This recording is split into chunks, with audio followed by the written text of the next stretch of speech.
What is up, everyone?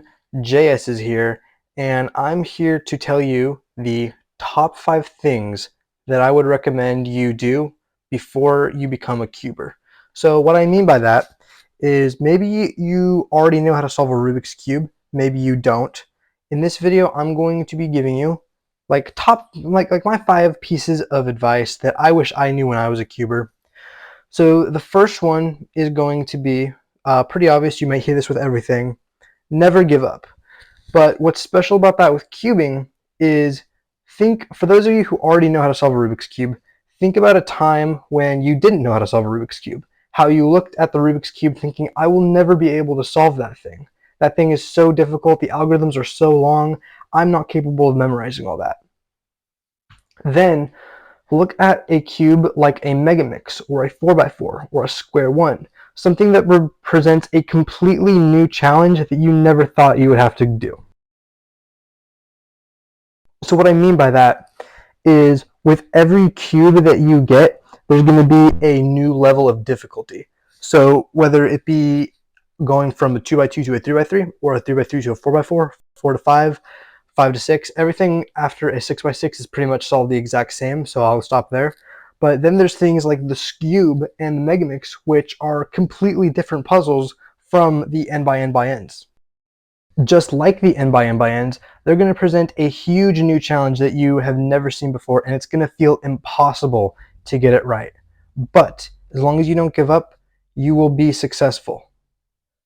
So my second piece of advice is make sure that you are talking to other cubers, whether that be on social media, in person, maybe you get some of your friends involved, maybe you guys can learn together, things like that. But cubing alone is fun and all, but it's a lot more fun when you have other people that are cubing with you. I found my group of friends back in 2019, and even though they don't cube anymore, we're all still friends. We all still talk to each other all the time about, just life and stuff.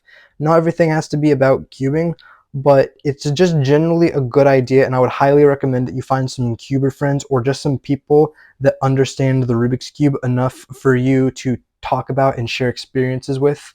And if you don't know how to find cubing friends, or you don't have a lot of social media access, you can go to WCA competitions and you'll find hundreds, if not thousands, of cubers that are just like you that want to meet new cubing friends. If you don't know this already, everyone in the community is very, very friendly with each other, and there's no toxicity at all. So on that note, I also want to share the last 3 advices, the last 3 tips of advice from actual cubers that I have met. So I texted all of my cubing friends asking what their advice would be to new cubers, and they said, I would say my first advice to new cubers is to branch out and not focus on one event. Doing other events like Square One and Clock and Big Cubes can really help you understand 3x3 and other events a lot better. Personally, learning 2x2 and CLL helps me recognize certain patterns with OLL for 3x3. Also, doing other events in competitions is a lot of fun and a good way to make the most of your competitions. Just doing 3x3 and 2x2 in competitions, you'll only spend about an hour or 2 actually competing, but doing more than one event can be a lot more fun, especially with the variety that we have. So I absolutely agree with him. When we have so many options, even though it's good to have a main event, I'm just watching that. What did I just do? I forgot to start the timer and I just gave up. Look at that. Okay, back to cubing. Even though it's good to have a main event, I personally, and any other cuber will also say that you should branch out and do other events, because ultimately, if you learn how to solve a 4x4 really good, you're going to immediately know how to solve a 3x3 better, and I just think that that's something worth doing. So our next guy gave 2 pieces of advice. It's have a mom who has Facebook friends whose kids are cubers. I agree with that, but that's not something that you can do on your own.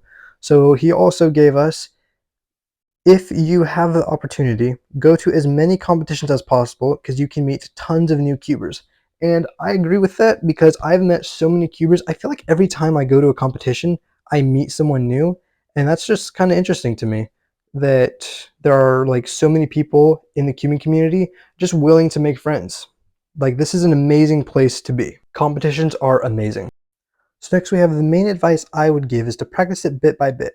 Slowly learn the algorithms so that they can get muscle memory down instead of a ton of algs at once. Cubing isn't something to be practice and practice. Another small bit of advice is that no one likes to hear, of course, is finger tricks. Learn finger tricks and then incorporate them into your solves rather than learning the algorithm and then having to regrip and relearn all the finger tricks. Just off the bat, just make sure that you're doing all of your algorithms with finger tricks, because that is what's going to help you learn how to do it in muscle memory, so that obviously you can do it faster and it'll reduce some of your practicing time. And there we go. Thank you so much for watching, and for a shout out, all you gotta do is answer this and you get a free shout out in both a video and a short. What is my main 3x3? Drop the name of it in the comments of this video for a shout out. As always, remember to join the Patreon. There are courses available there, and I do exclusive giveaways on my Patreon as well. So if you want cubes or merch delivered to you for free, highly recommend joining the Patreon. Also, maybe check out another video. I know you enjoyed this one.